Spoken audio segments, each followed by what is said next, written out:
Chapter number 2, ये हमारा अगला टॉपिक। कुछ इंपॉर्टेंट फंक्शंस और उनके ग्राफ्स के बारे में हमें पढ़ना है आज, जिसमें अलग अलग टाइप के फंक्शन आपके पास आएंगे। उसका डोमेन क्या होगा, रेंज क्या होगा, एक एक कर कर चलेंगे। सबसे पहले आता है हमारे पास आइडेंटिटी फंक्शन। जैसे आप लोगों को पता है आइडेंटिटी कार्ड। आइडेंटिटी कार्ड पे क्या होता है, जिसका आइडेंटिटी कार्ड होता है उसी की सब कुछ शक्ल वगैरह सारी डिटेल उसी की उस पर होती है। तो कहने का मतलब हुआ सेम टू सेम, बिल्कुल पर्सन के जैसा होता है। तो आइडेंटिटी फंक्शन भी कुछ इसी तरीके से होता है। ये होता है function F, real to real, real number से रियल नंबर पर, और वो होता है F x is equals to X. F x is equals to x.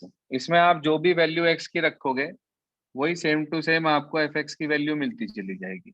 X की वैल्यू कहलाती है डोमेन और एफ एक्स की वैल्यू कहलाती है रेंज। तो अगर मान लीजिए मैं आपसे कहूं कि यहाँ एक छोटी सी टेबल बनाई जाए,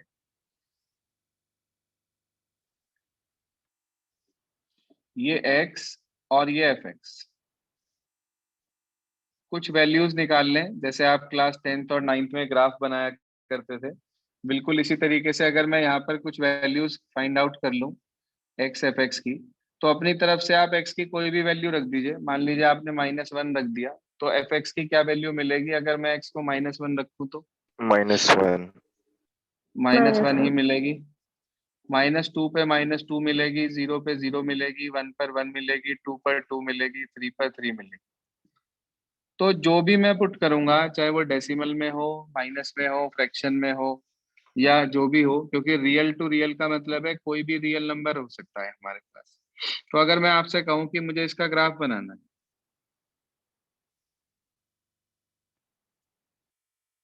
तो बड़े आराम से आप इसका ग्राफ बना सकते हैं। 0 पर 0, 1 पर 1, 2 पर 2, -1 पर -1, -2 पर -2। आप यदि इन सबको ज्वाइन कर देंगे इस तरीके से, तो आप देखेंगे कि आपको y is equals to f x, यानी कि f x is equals to x का ग्राफ मिल गया। कैसा ग्राफ मिला, कैसी लाइन है ये? Straight line. ठीक है जी, passing through straight line. Origin. तो ध्यान रखना ये क्या है हमारे पास, straight line passing through origin.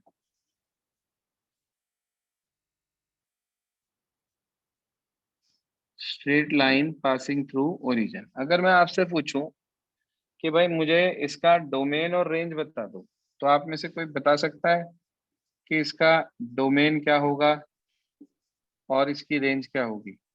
दिमाग लगा के सेट ऑफ रियल नंबर।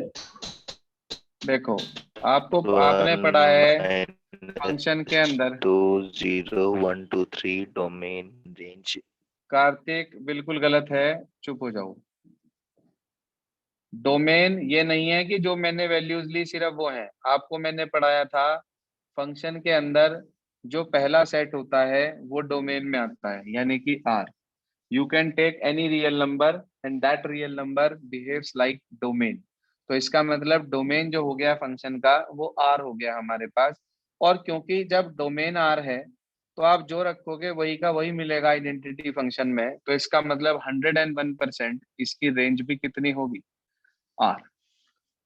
तो आपको तीन चीजें पढ़नी है। सबसे पहली बात कि जिस फंक्शन के बारे में हम बात कर रहे हैं वो फंक्शन क्या है। दूसरी बात कि उसका ग्राफ कैसा होता है। और तीसरी बात जो आपको पढ़नी है कि उसका डोमेन और रेंज क्या होती है।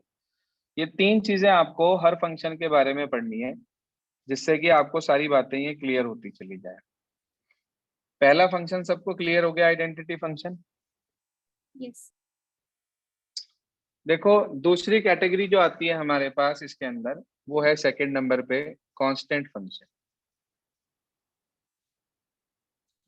अपने नाम से ही क्लियर है, कांस्टेंट फंक्शन। ये भी एफ फंक्शन जो है रियल टू रियल है। आपको दे रखा है कोई भी F x is equals to, मान लो सी दे दी, सी इज एनी कांस्टेंट। जैसे एफ एक्स इक्वल टू 2 दे दिया या एफ एक्स इक्वल टू 3 दे दिया, तो इस तरीके का आपको फंक्शन दे दिया। एफ एक्स का मतलब एक तरीके से वाई है, याद रखना एफ एक्स का मतलब एक तरीके से वाई है। तो एफ एक्स इक्वल टू सी आ गया। मैं आपसे पूछना चाहता हूं कि इसका ग्राफ कैसा होगा। एक तरीके से y is equals to constant की लाइन आ गई, कैसा ग्राफ होगा y is equals to constant का? पैरेलल टू एक्स किसके? Axis. Parallel to x axis. भाई अगर मैं ये कहूं कि ये 2 लिखा है तो एक तरीके से y इक्वल्स टू 2 की लाइन होगी। तो आप लोगों ने क्लास 9th और 10th में पढ़ा था y इक्वल्स टू 2 आपको बनाना है, तो जहां से इस तरीके से y2 होगा वहां से एक लाइन पास हो जाएगी पैरेलल टू एक्स एक्सिस। तो याद रखना कांस्टेंट फंक्शन का जो ग्राफ होता है it is always a line parallel to x axis, इस तरीके से। तो आपके पास फंक्शन आ गया, आपके पास उसका ग्राफ आ गया, ये एक्स एक्सिस है, ये वाई एक्सिस है, और ये ओरिजिन है हमारे पास, और ये इसका ग्राफ है F x is equals to c. मैं आपसे पूछना चाहता हूं कि इसका डोमेन क्या होगा? Set of all real numbers. बिल्कुल ठीक बात, कुछ भी रख सकते हैं आर, लेकिन रेंज क्या होगी एफ एक्स की जो वैल्यूज निकलेंगी? सी सी। सी। सी, बिल्कुल ठीक बात, उसके अलावा और कुछ नहीं आएगा। आप एक्स को कुछ भी रख लो, बिकॉज यहाँ तो एक्स है ही नहीं, तो इसका मतलब इसके अंदर जो इसकी रेंज आ गई हमारे पास वो सी हो गई। ये आपके पास डोमेन आ गई और रेंज आ गई। Is this clear? सर हाँ एक जी, बार इतनी ये बात बता दो कि डोमेन और रेंज कैसे निकालेंगे। डोमेन का मतलब होता है हमारे पास वो वैल्यूज जो हम इसके अंदर पुट करते हैं, और रेंज का मतलब होता है वो वैल्यूज जो एफ एक्स की निकल कर आती है।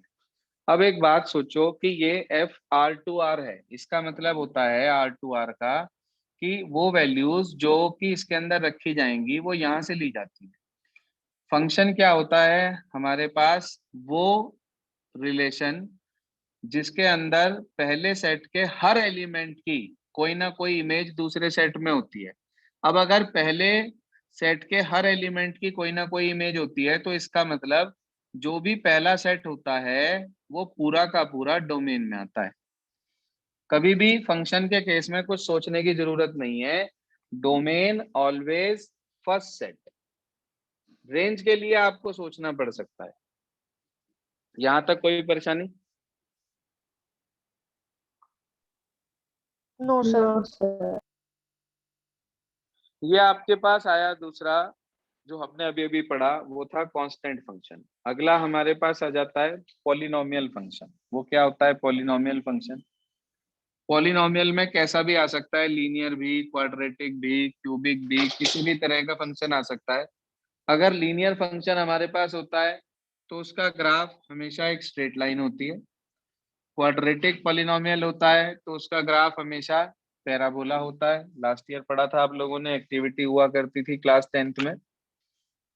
तो तीसरी कैटेगरी हमारे पास आती है पॉलिनोमियल फंक्शन। ये भी फंक्शन आर टू आर होता है, रियल टू रियल होता है। ठीक है जी। इसको पॉलिनोमियल फंक्शन हम बेसिकली जो रिप्रेजेंट करा जाता है वो किस तरीके से करा जाता है, देखिए ध्यान से। F x is equals to a raise to की power 0 plus a one x plus a two x square plus dash dash dash dash dash a n x की पावर एन।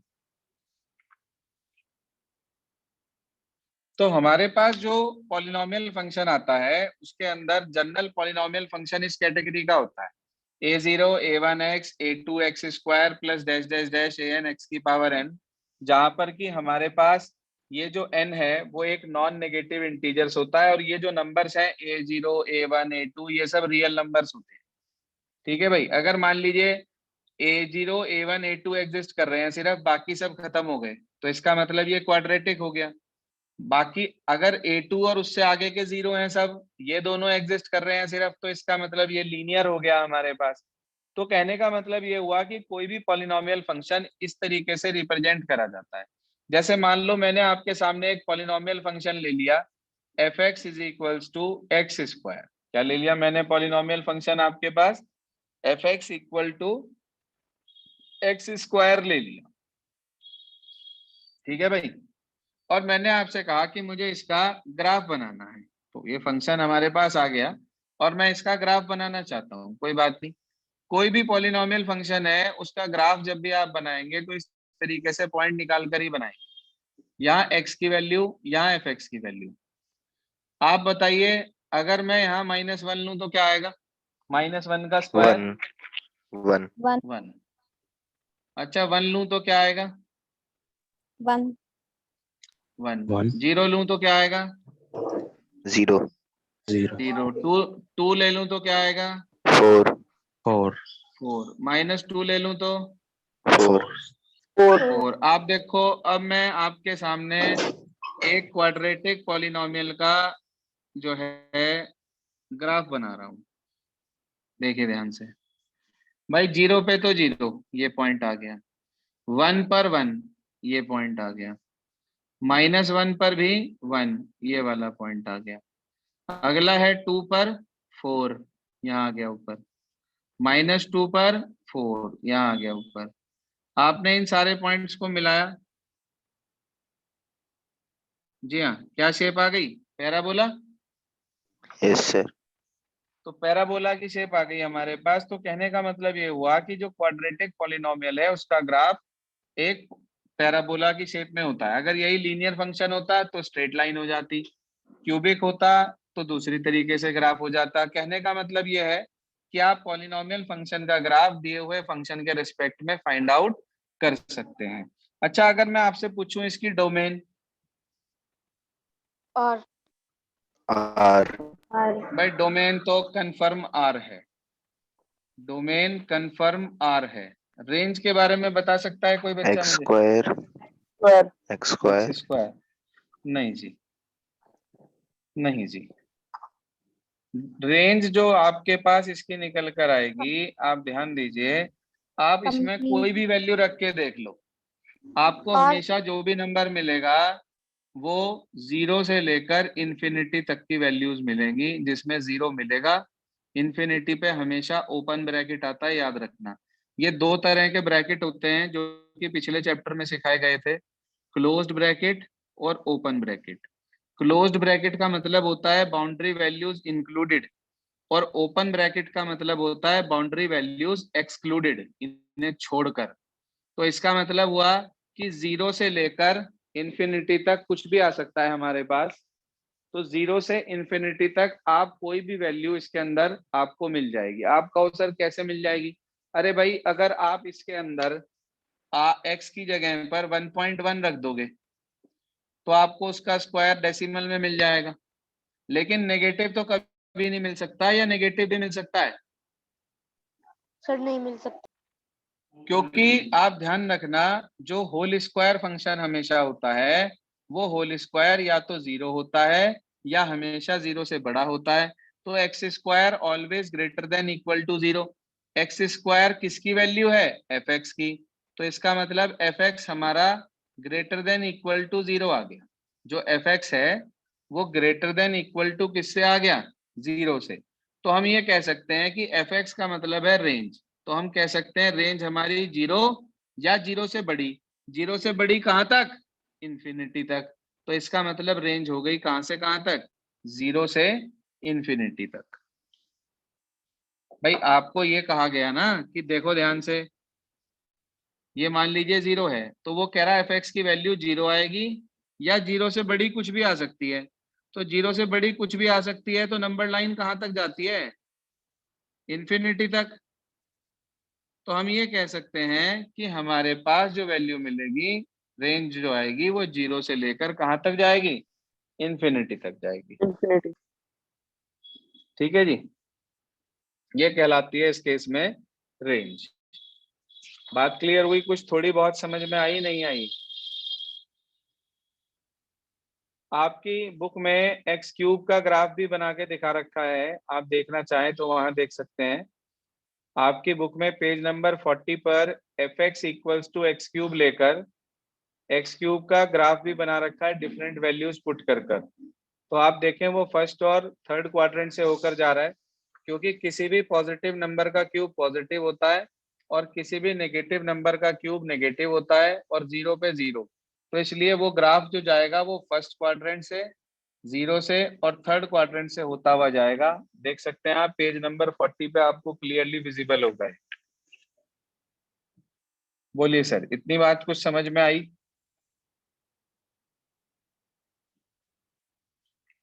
ये तो अभी शुरुआत है, ये तो आपको कुछ पर्टिकुलर टाइप के फंक्शन सिखाए जा रहे हैं।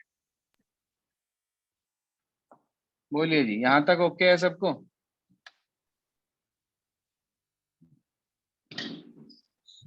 Yes sir. इन्हें जब एक आध बार आप घर पे रिकॉल करोगे तो आपको वो सारी बातें क्लियर होती चली जाएंगी और आपको किसी भी तरह से कोई परेशानी नहीं आएगी, आप उसको आराम से बना सकते हैं। अगला रेशनल फंक्शन है।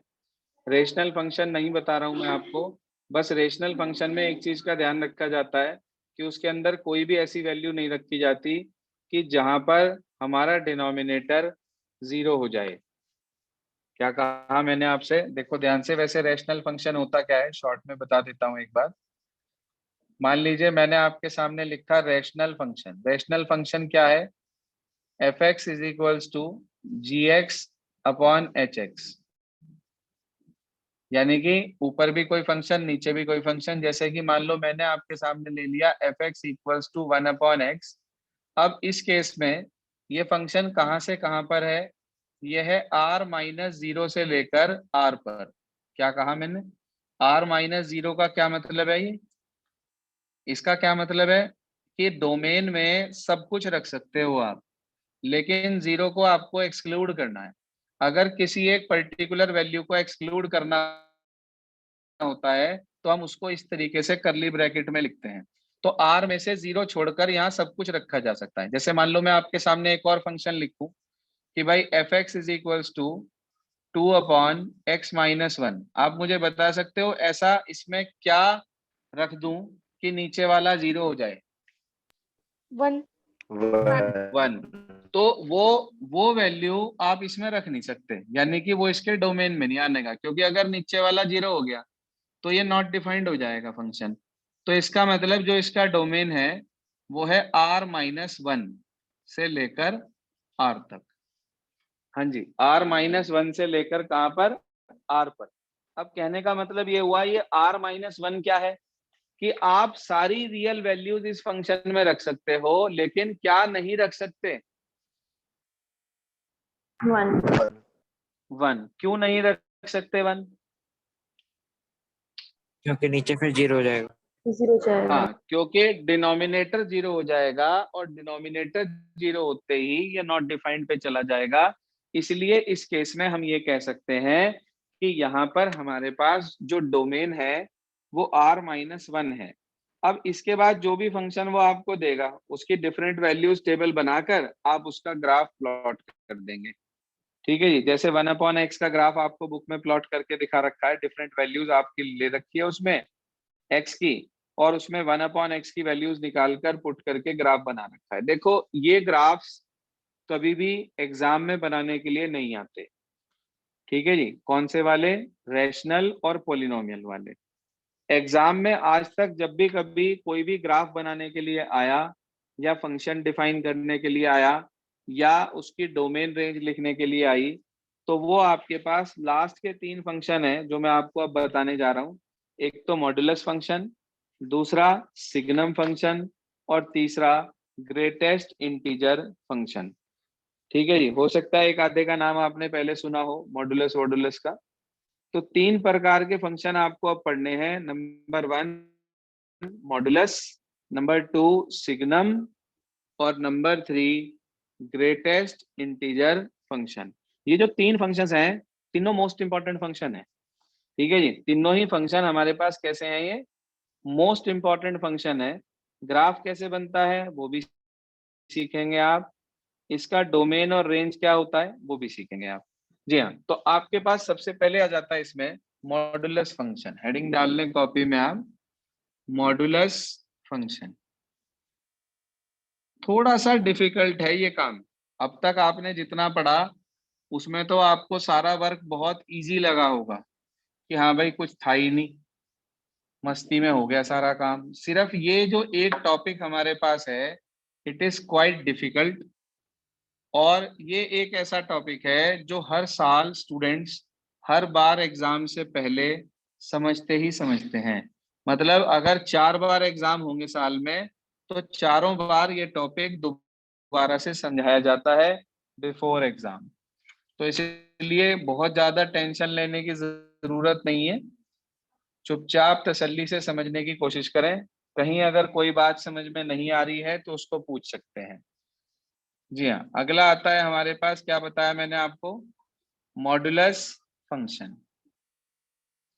ये होता है हमारे पास एफ, जी हाँ एफ आर टू आर है मान लीजिए, यानी कि रियल टू रियल है ये भी हमारे पास, और फंक्शन दे दिया f x is equal to mod x.